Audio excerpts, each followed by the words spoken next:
And I encourage people because I feel as if the real purpose is to raise consciousness on the whole planet. The planet is desperate for a raising of consciousness. And I found that controlled remote viewing has freed me from fear, from so much fear. I think I was very fearful before, that we fear that which we don't understand. And Yes. my journey with controlled remote viewing has really altered my belief system quite a bit because my God box kind of blew wide open.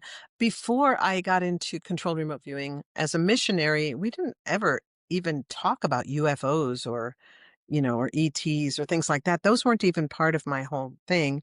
And, things like Bigfoot, Sasquatch, or things like that, just none of these things were part of my lexicon. And then I've been part of projects, remote viewing projects, where I was asked to view unsolved mysteries of, unidentified things in the skies and planes disappearing and things like that.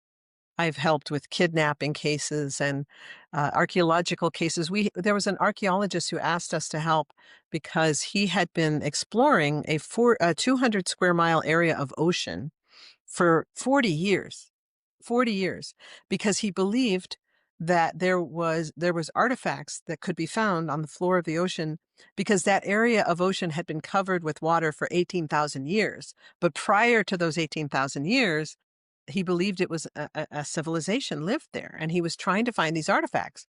And so we had 14 remote viewers. We ran a big project. We had 14 remote viewers. Long story short, to make the long story very short, we were able to produce a beautiful set of reports for this man with maps, GPS coordinates, descriptions of what he would find.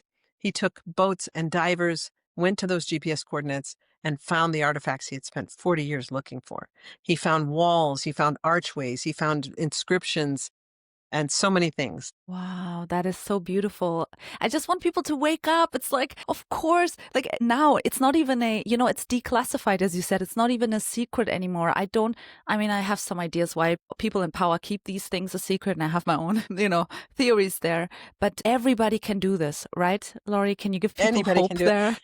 Yes, that's always the first question when someone comes to physically to take it. Now I have 5 video courses so people can study with me through video courses. They don't even have to fly here anymore and take the classes, but I still am teaching. I'm still teaching 3-day workshops all the time. And in fact, I have one starting next week.